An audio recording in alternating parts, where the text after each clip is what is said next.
कि भाई परमात्मा के साथ विचार करने लगे। किसी ने कहा हम हैं परमात्मा स्वामी है, किसी ने कहा हम पुत्र हैं परमात्मा पिता है। भिन्न भिन्न मतों के अनुयायी थे। किसी ने कहा नहीं हम स्वयं परमात्मा हैं।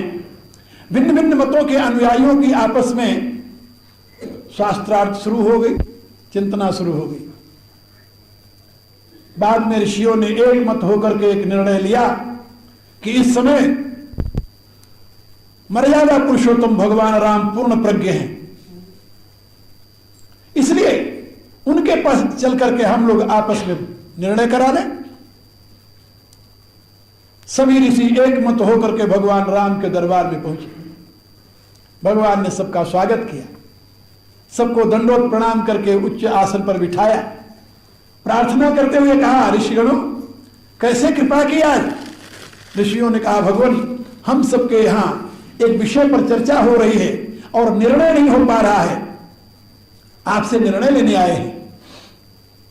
कहिए क्या चर्चा का विषय है। कहा जीव का परमात्मा से क्या संबंध है। भगवान मुस्कुराए। जीव का परमात्मा के साथ क्या संबंध है। वो जानते थे कि भारतीय दार्शनिक किस किस प्रकार की धारणा को अपनाए हुए हैं। उन्होंने स्वयं उत्तर न देकर के ज्ञान नामाग्रगण्यम बुद्धिमताम वरिष्ठम, भगवान मारुति बगल में बैठे हुए थे हाथ जोड़ करके, उनसे पूछ लिया हनुमान हाँ प्रभु हमारा तुम्हारा क्या संबंध है। क्योंकि जो एक जीव का परमात्मा से संबंध है वही समग्र जीवों का परमात्मा से संबंध है। भगवान ने पूछा हमारा तुम्हारा क्या संबंध है। हनुमान जी हाथ जोड़कर खड़े हो गए। कहा प्रभु देह दृष्टिया तो दास हो, शरीर की दृष्टि से यह सेवक आपका दास है, आप उसके प्रभु हैं। और जीव दृष्टिया तो वंश का, और चेतना की दृष्टि से प्रभु मैं आपका अंश हूं, आप मेरे अंशी हैं, यानी आपका मैं पुत्र हूं, आप मेरे पिता हैं। लेकिन तत्व दृष्टिया तुम्हें वह हूं, लेकिन तत्व की दृष्टि से प्रभु जो आप हैं वही मैं हूं। सर्वम निश्चयामति, ये मेरी दृढ़ धारणा है, निश्चित मति। तत्व की दृष्टि से हम आप एक हैं। हाँ अंश और अंशी की दृष्टि से, यानी तत्व की दृष्टि से नहीं मात्रा की दृष्टि से आप पूर्ण प्रज्वलित ब्रह्म हैं और हम उसकी एक चिंगारी हैं, एक लौ है। और शरीर की दृष्टि से तो शरीर तो आपकी प्रकृति का परिणाम है प्रभु, इसलिए प्रकृति आपकी दासी और उसका परिणाम शरीर आपका दास। भगवान ये उत्तर सुन करके ऋषियों से कहा कि ऋषियों क्या राय आप लोगों की, हनुमान क्या कह रहे हैं। ऋषियों ने सर नीचे किया, नमस्कार किया, स्वीकार किया और चल दिया। क्या समाधान हो गया। समाधान हो गया। त्रैतवाद भी है और विशिष्टाद्वैत भी है और अद्वैत भी है। त्रैतवाद है शरीर की दृष्टि से, विशिष्टाद्वैत है आत्मा की दृष्टि से, और अद्वैत है तत्व की दृष्टि से। इसलिए गोस्वामी जी कहते हैं कि वह परमात्मा तुम्हारे रूप में भी विद्यमान है। अस प्रभु हृदय अछत अविकारी, लेकिन तुम दुखी हो। क्यों दुखी हो। इसलिए कि उस स्तर पर तूने उसे जागृत नहीं किया है, सचेत नहीं किया है, जागरूक नहीं है, वो प्रसुप्त अवस्था में है। इसके लिए एक ही उपाय है कि यदि तुम पूर्ण प्रज्ञ भगवान श्री राम के पावन चरित्र का चिंतन करो, मनन करो, अनुकरण करो, तो तुम्हारी चेतना भी जागृत हो जाएगी। और जागृत चेतना के प्रकाश में फिर तुम धर्म का यथार्थ स्वरूप समझ पाओगे। ये बात याद रखो। गीता में ही बात भगवान ने कही है कि जब तक मनुष्य स्वयं में जागरूक न हो जाए तब तक उसे अपने बड़ों का अनुकरण करना चाहिए। और जब वह जागरूक हो जाएगा तो फिर उसको जरूरत ही नहीं पड़ेगी, वह स्वयं सत्य असत्य का बोध प्राप्त कर लेगा, वह स्वयं धर्म धर्म का बोध प्राप्त कर लेगा। फिर उसे सीखने और सिखाने की आवश्यकता नहीं होगी। उपनिषद की एक कहानी है, बहुत सुंदर कहानी है। मैं उसको बहुत ही महत्वपूर्ण दृष्टि से चिंतन और मनन करते हुए, अध्ययन करते हुए अपने जीवन में उसे अपनाने की चेष्टा की है। वो कहानी है जिसको भृगु और वारुणी का संवाद कहते हैं। गुरु के पास शिष्य जाता है, गुरु से पूछता है कि भगवान ब्रह्म क्या है, परम तत्व क्या है। गुरु कहता है कि उसका लक्षण है जिससे सारा विश्व प्रकट होता है, जिससे सारा विश्व पालित होता है और अंत में जिसमें लय हो जाता है वो परमात्मा है, वह ब्रह्म है। कहा उसको कैसे जाना जाए। कहा तपसा ब्रह्म जिज्ञासु, तप के द्वारा, चिंतन के द्वारा उसे जान सकते हो, ध्यान के द्वारा उसे जान सकते हो, दूसरा कोई रास्ता नहीं है। गुरु की शिक्षा मानकर में रत हो जाते हैं। परिणाम क्या होता है, चिंतन करते हुए, अन्वेषण करते हुए एक दिन उनको बोध होता है और गुरु के चरणों में आकर खड़े हो जाते। गुरुदेव कहिए मैंने ब्रह्म को जान लिया। कहा क्या जाना। कहा अन्नम ब्रह्म बजानात, अन्न ब्रह्म है। अन्नात् खलुइमानि भूतानि जायन्ते, हम देखते हैं अन्न खा करके ही लोग संतान उत्पन्न करते हैं। अन्न में वीर्य होता है और अन्न से ही जीवित होता है, मर करके अन्न ही बनता है, इसलिए अन्न ही ब्रह्म है। गुरु कहता है कि बहुत अच्छी बात, ये नहीं कहा तुम गलत हो, ना ना, सत्य है, लेकिन अभी और साधना करो। शिष्य क्रमशः अन्न ब्रह्म के बाद प्राण ब्रह्म, प्राण ब्रह्म के बाद मन ब्रह्म, मन ब्रह्म के बाद विज्ञान ब्रह्म, और जब तक 4 बार अनुसंधान किया 4 स्तरों पर, वो हमेशा गुरु के पास जाता रहा, गुरु से पूछता रहा, कहता रहा मैं ब्रह्म को जान गया। लेकिन सही माने में जब वो आनंद ब्रह्म का अनुभव कर लिया तब गुरु जी के पास नहीं गया। नहीं गया। क्यों नहीं गया जानते हो। जब तक आपका ज्ञान अधूरा है तब तक आप किसी दूसरे के द्वारा अपने ज्ञान का समर्थन चाहते हैं। क्या समझे, ये मनोवैज्ञानिक तथ्य है। जब तक आपको अपने जानने पर संदेह है तब तक आप चाहते हैं कोई हमारा समर्थन कर दे कि हाँ तुम बहुत अच्छे जानने वाले हो। और जब आपका संदेह मिट जाता है, आपको अपने जाने हुए सत्य में दृढ़ निष्ठा, दृढ़ आस्था हो जाती है, तो दुनिया आपके जाने हुए सत्य को माने या ना माने, आपका जाना हुआ सत्य है। इसलिए आखिर में भृगु गुरु के पास नहीं जाता। जब यह अनुभव करता है आनंदात् खलुइमानि भूतानि जायन्ते, आनंदम ब्रह्म विजानात्, आनंद ब्रह्म को जब अनुभव करता है तब उसे किसी के समर्थन की जरूरत नहीं रहती। मेरे कहने का अभिप्राय, आप लोग जो यहां बैठे हैं ये तो नहीं घोषणा कर सकते कि आप आनंद ब्रह्म के ज्ञाता हैं, और यदि नहीं ज्ञाता है तो किसी का अनुकरण तो करना पड़ेगा। तो अनुकरण किसका किया जाए। भगवान ने गीता में बताया, यदि यदि आचरति श्रेष्ठ तत्तद एव इतरो जन, श्रेष्ठ पुरुष जो ऐसा आचरण करते हैं उनका अनुकरण करना चाहिए। तो अभी तक मानव समाज में हमारे भारत का इतिहास दुनिया का सबसे प्राचीनतम मानवीय इतिहास का स्वरूप है। लेकिन हमारे भारत के इतिहास में अब तक राम के समान कोई महान चरित्रवान श्रेष्ठतम महापुरुष नहीं हुआ है, नहीं हुआ। महात्मा नारद जो त्रिलोकी में विचरण करते हैं, उनके समक्ष महर्षि वाल्मीकि एक प्रश्न करते हैं कि भगवान हम अपने काव्य का एक नायक चुनना चाहते हैं, नायक काव्य रचना करना चाहते हैं और उसका महाकाव्य का नायक होना चाहिए। तो मेरे काव्य के नायक के रूप में हम किसको चयन करें। आप तो त्रिलोकी में घूमते हैं, आप क्या बता सकते हैं कि ऐसा कौन व्यक्ति है जो मेरे महाकाव्य का नायक बने। कहा तुम्हें कैसा व्यक्ति की तलाश है। वाल्मीकि वहां एक लंबी लिस्ट निकालते हैं कि ये गुण जिसमें होंगे, ऐसे गुणवान पुरुष को मैं अपने महाकाव्य का नायक बनाना चाहता हूं। वाल्मीकि की बात सुनकर के महात्मा नारद मुस्कुराए और बड़े प्यार से कहा, वत्स इक्ष्वाक वंश प्रभो रामो नाम जन श्रुत। कहा जैसे नायक की तुम्हें तलाश है, इतने गुणों की अपेक्षा महान गुण के समुद्र यदि इस समय कोई इस पृथ्वी पर है तो इक्ष्वाकु वंश में उत्पन्न हुए राम नाम से विख्यात विश्रुत मर्यादा पुरुषोत्तम श्री राम है। और वहां पर वाल्मीकि के समक्ष उनके गुरुदेव ने जिन गुणों का वर्णन किया है वह वाल्मीकि रामायण का आधार है। मैं आपको ये बता रहा था कि राम से श्रेष्ठ और किसी का जीवन नहीं है जो कि आपके लिए अनुकरणीय हो। राम सन्यासी नहीं थे, ये तो आप लोग जानते हो। यद्यपि ये शास्त्र का विधान है चौथे पन ही जाए नृप कानन, लेकिन राम चौथे पन में भी कानन नहीं गए, आजीवन राज्य का संचालन करते रहे।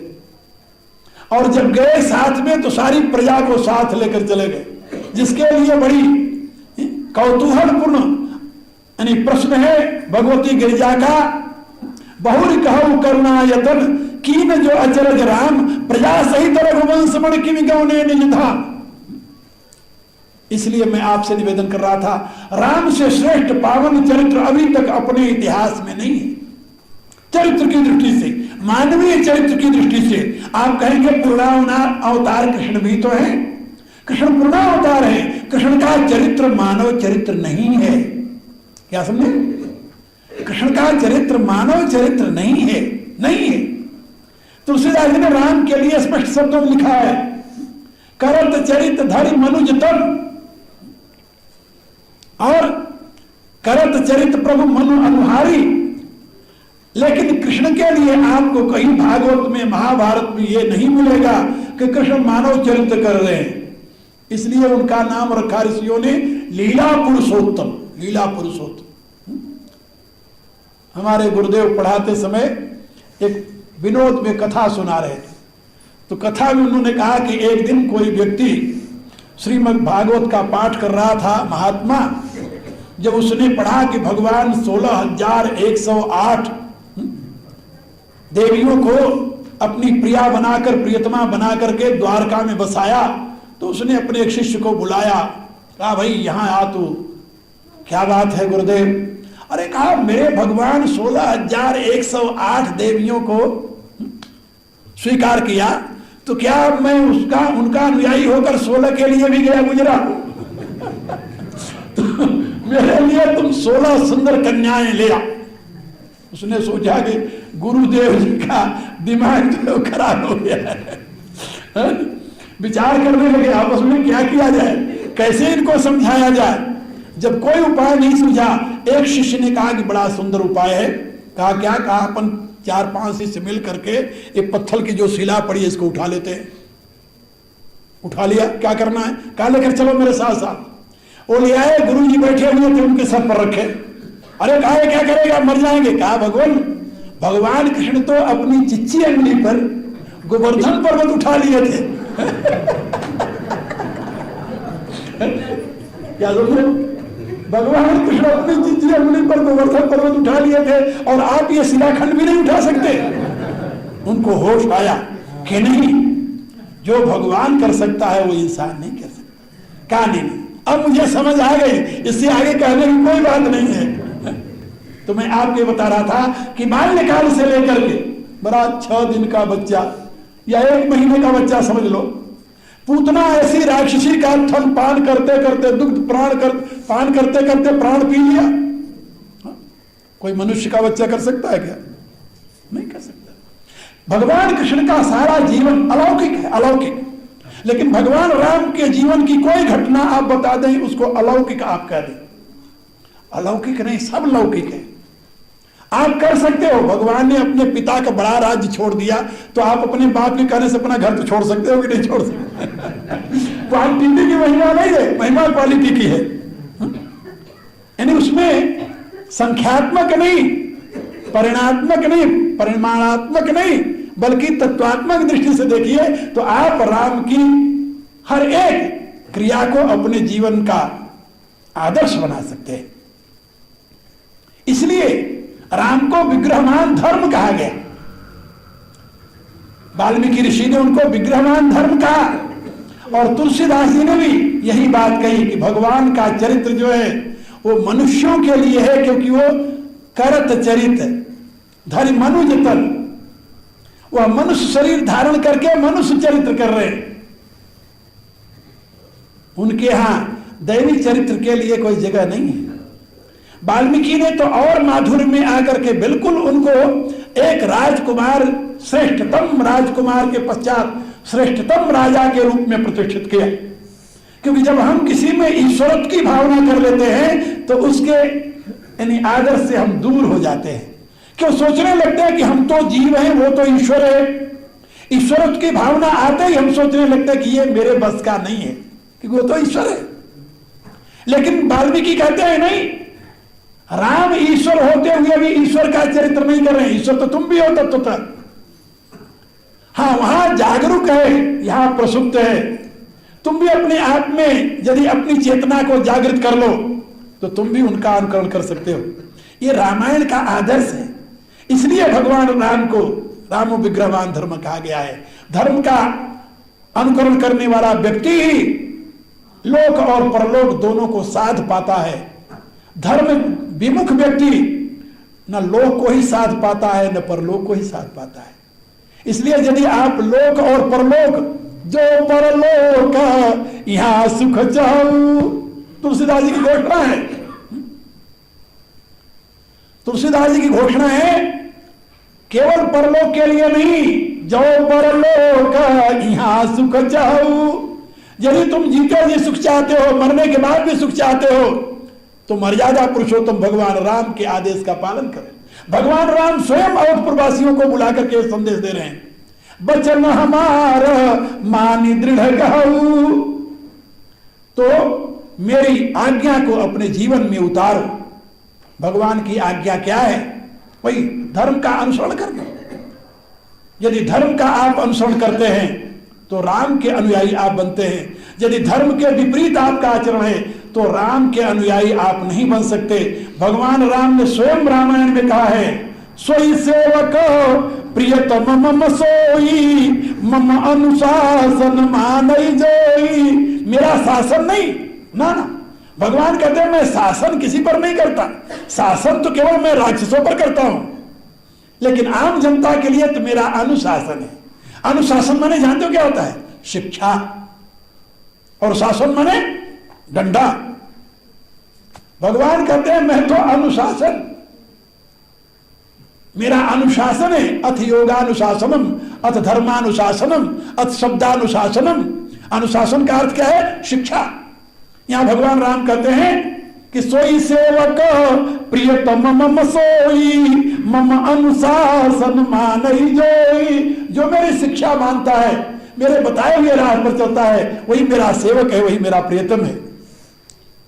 सो यदि आप लोग भगवान के सेवक, भगवान के प्रियतम, भगवान के कृपा भाजन बनना चाहते हैं तो भगवान के बताए हुए धर्म में पथ का अवलंबन ले। इसी में आपका कल्याण है, इसी में आपका लोक है, इसी में आपके परलोक की भी सिद्धि हो जाएगी। इन्हीं शब्दों के साथ मैं आज अपने विचारों को विश्राम देता हूं। कल फिर मिलेंगे, सवेरे चर्चा करेंगे, फिर शाम को मिलेंगे, चर्चा करेंगे। दिन में मैं यहाँ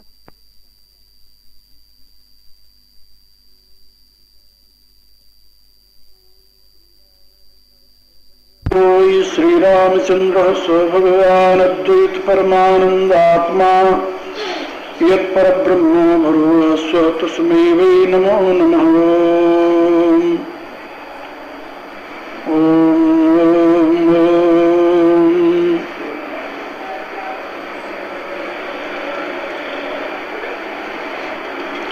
मेरी प्रियात्माओं, करुणानिधान भगवान श्री राम की करुणा आप सभी के लिए सदैव कल्याण की दृष्टि करती रहे, यह मेरी मंगल कामना। कल से आप लोग यहाँ नवान पारायण कर रहे हैं। कथा का प्रारंभ तो कल रामायण की कथा में मुख्यतः 3 बातें ध्यान रखने की होती है। हमारे यहाँ जितना वैदिक सिद्धांत है वो सभी 3 रूपों में ऋषियों ने उसे देखा। एक रूप उसका आध्यात्मिक है, दूसरा रूप उसका आध्यात्मिक है, और तीसरा रूप उसका आदिदैविक है। इन तीनों दृष्टियों से वेद के मंत्र भी देखे जाते हैं, दर्शन शास्त्र भी देखा जाता है और इतिहास के पवित्र महापुरुषों के जीवन को भी हम तीन दृष्टियों से देखते हैं। रामचरितमानस में इन्हीं तीन दृष्टियों से रामायण की कथा को भी देखा जाता है। आज भौतिक दृष्टि से भगवान राम अयोध्या नरेश महाराज दशरथ के पुत्र और एक पवित्र आदर्श में जीवन जीने वाले महापुरुष, जिनके शासन काल में प्रजा अत्यंत सुखी और समृद्ध थी। सुख और समृद्धि के साथ धर्म में निष्ठा थी। धर्मनिष्ठ राजा ही धर्मनिष्ठ प्रजा का अनुशासक बन सकता है। आज भौतिक दृष्टि से महात्मा राम, जैसा वाल्मीकि जी ने सही प्रयोग किया है, महात्मा राम प्रजा के लिए आदर्श हैं और इस प्रकार के आदर्श से युक्त होने वाला जो महात्मा राजा है, उसमें परमात्मा के अंश अभिव्यक्त होते हैं। राजा देवताओं के अंशों का एक प्रकार से साकार रूप होता है। आज भी जब किसी राजा का अभिषेक करते हैं वैदिक धर्म में, तो उसमें उन देवताओं का आवाहन करते हैं और ये कहते हैं कि तुम्हारा अंश इस राजा में प्रविष्ट होकर के ये प्रजा का पालक बने। तो भगवान राम के विषय में आदि भौतिक दृष्टि से देखने पर जो भगवान को भगवान न माने, परमात्मा न माने, परमात्मा का अवतार न माने, तब भी वहां कोई अंतर नहीं पड़ता। एक आदर्श मानव, धर्मनिष्ठ मानव, मानव मात्र के लिए एक आदर्श, इस प्रकार से आज भौतिक दृष्टि से वे मनुष्य मात्र के लिए आदर्श और उनका पावन कृत्य जो है मनुष्य मात्र के लिए अनुकरणीय कृत्य के रूप में प्रतिष्ठित है। ये तो हुआ उसका आदि भौतिक। बड़ा विस्तार है आदि भौतिक का, कभी फिर इस विषय में चर्चा करेंगे। अब आध्यात्मिक रूप में दूसरी दृष्टि है जिसमें यह बात समझाई जाती है कि राम कथा के माध्यम से तुम्हारे जीवन की कथा कही जा रही है। तुम्हारा जीवन अपने आप में एक रामायण है। उसकी तरफ देखो तुम। जो कुछ रामायण में घटनाएं घटी हैं, इन सारी घटनाओं को तुम अपने जीवन में देख सकते हो। अंतर इतना है कि राम की सीता का हरण हुआ रावण द्वारा। राम अपने विमाता के आग्रह पर अपने राज्य से निष्कासित हो गए। राम जंगलों में घूमते रहे। राम बहुत सुंदर थे और उनकी धर्मपत्नी सीता भी बहुत सुंदर थी। ये सारी कहानी तुम्हारे साथ घटती है। तुम्हारी भी आत्मा पता नहीं कब से अपने राज्य से निष्कासित कर दी गई है। तुम्हारी ही आत्मा को उसके अधिकार से वंचित कर दिया गया है और तुम्हारी ही सीता, जिसे दार्शनिक भाषा में बुद्धि कहते हैं, उसका भी अपहरण हो गया है। मोह रूपी दशानन जो है वह तुम्हारी बुद्धि रूपी सीता को हर करके प्रवृत्ति रूपी लंका में ले जाकर बैठा दिया है और तुम सीता के विहीन सद्बुद्धि के अभाव में पता नहीं कितने दर दर भटक रहे हो, कितनी जोनियों में अब तक भटकते आए हो और कब तक भटकते रहोगे इसका भी कोई अंत नहीं है। राम को बोध हो गया था कि उनकी सीता लंका में है, इसलिए उन्होंने रावण का वध करके अपनी सीता को ले आए, लेकिन तुम्हें अभी बोध नहीं है कि तुम्हारी सीता कहाँ है, तुम्हारी बुद्धि किसने हरा है, इसलिए अभी तुम उसके लिए कोई प्रयत्न नहीं कर पा रहे। जब कभी तुम्हें बोध भी हो जाता है कि तुम्हारी बुद्धि हरी गई है, मारी गई है, वह मोह ने हर लिया है, तो मोह को कैसे नाश कर किया जाए इसका भी तुम्हारे पास कोई साधन नहीं होता। इसके लिए शास्त्र कहता है कि तुम्हें वैराग्य रूपी हनुमान की शरण लेनी होगी, ज्ञान रूपी सुग्रीव का सहयोग लेना होगा और फिर सत्कर्म रूपी कपितल का समूह इकट्ठा करना होगा। तब तुम कहीं मोह रूपी रावण को मारकर अपनी सद्बुद्धि रूपी सीता को तुम लौटा पाओगे और फिर तुम्हारा इस जीवन रूपी अयोध्या में, अयोध्या कहते हैं अवध जिसका कभी वध न हो, अवध का अर्थ होता है जिसका कोई वध न कर सके, ऐसे अमृतमय लोक में तुम्हारा निवास स्थान होगा। वेद कहता है अयोध्या तुम्हारा अपना शरीर है, अष्टाचक्रा नवद्वारा देवानाम पूर्ण अयोध्या, ये 8 चक्रों से बनी हुई 9 दरवाजों वाली, 2 आंख के, 2 कान के, 2 नाक के, 1 मुंह, 2 दरवाजे नीचे मलमूत्र के, ये 9 दरवाजों वाली और 8 चक्रों वाली ब्रह्म चक्र से लेकर के मूलाधार तक अष्टाचक्रा नवद्वारा देवानाम पूर्ण अयोध्या, ये देवताओं की नगरी ये अयोध्या है, इसी में राम का निवास है। तस्याम हिरणमय कोशे, जैसे अयोध्या में राम कनक भवन में रहते हैं, ऐसे तुम्हारे शरीर में कनक भवन है, हिरण्यमय कोश उसे कहते हैं, ब्रह्म चक्र, वहीं पर राम निवास करते थे। वहां से कैकेयी ने उनको जबरदस्ती वन में निकाल दिया है, यानी तुम्हारी आत्मा भटक रही है। ये अध्यात्म रामायण के दृष्टि से इसकी व्याख्या, इसकी भी लंबी चौड़ी व्याख्या फिर कभी सुनाएंगे तुम लोगों को।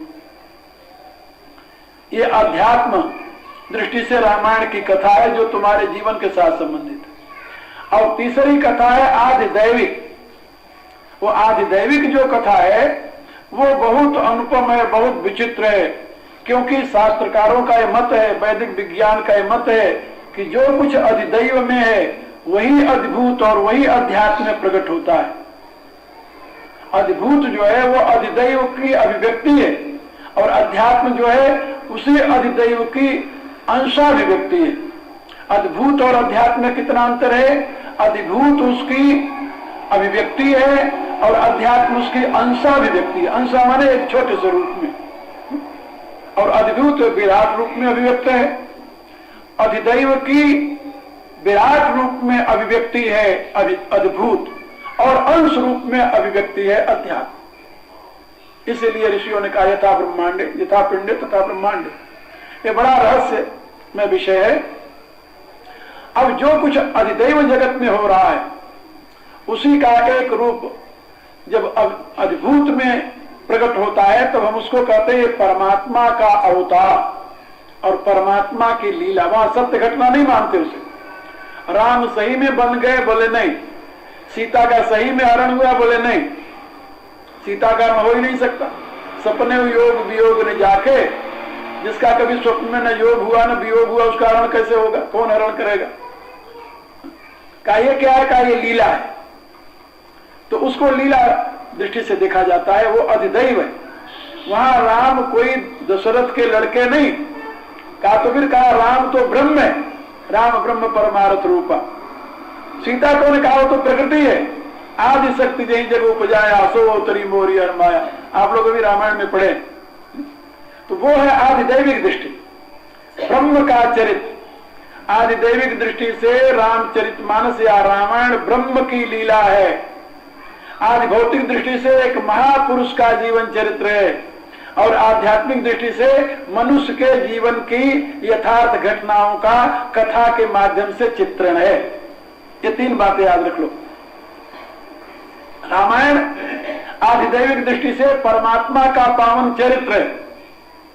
आज भौतिक दृष्टि से एक महापुरुष का जीवन वृत्त है और आध्यात्मिक दृष्टि से मनुष्य के जीवन की कथानक कहानी है। ये तीनों दृष्टियां रामायण के साथ जुड़ी हुई हैं और ये तीनों प्रकार से मनुष्य का कल्याण हो। तुलसीदास जी की एक विशेषता है जो कि आपको अन्य कवियों में भी मिलेगी। व्यास के पश्चात कोई दूसरा कवि नहीं मिला जिसमें ये विशेषता मिली हो। वाल्मीकि, व्यास और उसके बाद में तुलसीदास जी। इसीलिए संतों ने तुलसीदास जी को वाल्मीकि का अवतार स्वीकार किया। कलिकुटिल जीव निस्तारित वाल्मीकि तुलसी में, ऐसा कहा।